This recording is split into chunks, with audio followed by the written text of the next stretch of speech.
সাধারণত হিস্ট্রি, আমি ইতিহাসের জনক তা নিশ্চয়ই নয়, তাহলে তাকে অন্য কেউ বলে কে?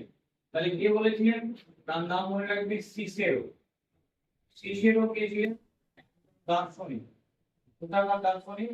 তিনি ছিলেন রোমান দার্শনিক। হলো। এবার অটোমেটিক্যালি প্রশ্ন আসছে, তাহলে ভারত ইতিহাসের জনক কে? তাহলে ভারত ইতিহাসের জনক হচ্ছে কে? তার নাম হচ্ছে মেগাস্থিনিস। আমরা মেগাস্থিনিসের নাম সবাই শুনেছি। তাহলে তিনি ভারতে আগত প্রথম বিদেশি দূত বা পর্যটক, তুমি যাই বলবে, ঠিক আছে? 304 বিসি থেকে 299 পর্যন্ত তিনি ভারতে ছিলেন। এবং চন্দ্রগুপ্ত মৌর্যের নাম শুনেছেন।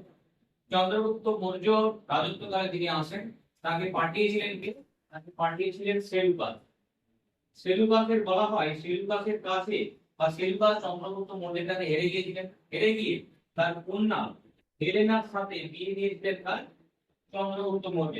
এবং সেই সম্পর্কটাকে আরো দৃঢ় করার জন্য তিনি তার দূত হিসেবে মেগাস্থিনিসকে পাঠিয়েছিলেন চন্দ্রগুপ্ত মৌর্যের দরবারে। এবং মেগাস্থিনিস একটা বই লিখেছিলেন, বইটার নাম হচ্ছে কি ইন্ডিকা।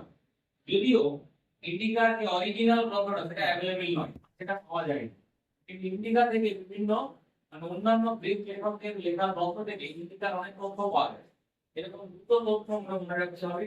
সেটা হচ্ছে যে ভারতে কোন দাস তথা ছিল না। আর 2 নম্বর, ভারতীয়রা 7টি জাতিতে বিভক্ত ছিল।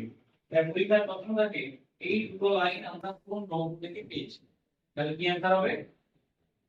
ইন্ডিকা। এবার ইতিহাসের জনক যদি আমরা চলে আসি, আধুনিক ইতিহাসের জনক কাকে বলা হয়? সাধারণ মডার্ন হিস্ট্রি। তাহলে কি অ্যান্সারটা হবে? একটা নাম মনে রাখবে, র্যাঙ্কি। পুরো নাম হচ্ছে লিওপোল্ড ফন র্যাঙ্কি। তিনি কোথাকার হিস্টোরিয়ান? তিনি একজন জার্মান হিস্টোরিয়ান। কি নাম? Leopold von Ranke.